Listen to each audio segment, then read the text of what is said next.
Le pépiniériste Jean-Loup Guilherme nous donne quelques conseils sur la plantation et l'entretien des bambous. Tout d'abord les bambous nains et les bambous géants, puis les bambous moyens dans lesquels on trouve des variétés traçantes et non traçantes. Les bambous nains s'utilisent en massif, en haie ou en jardinière. On les utilise aussi sur les talus afin de tenir les remblais. Donc les bambous nains poussent de 30 cm à 1 mètre. Il est fortement conseillé de les rabattre tous les ans à fin mars, début avril. On les coupe à une hauteur de 20 cm afin de ramener des nouvelles feuilles.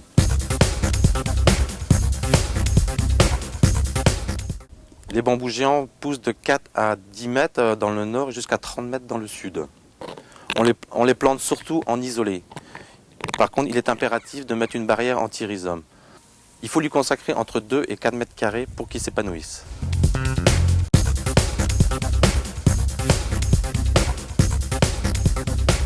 Les bambous moyens poussent de 2 à 5 mètres. Ils s'utilisent surtout en haie et en balcon-terrasse.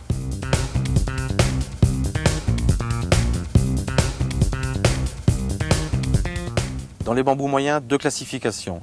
Les bambous non traçants et les bambous traçants.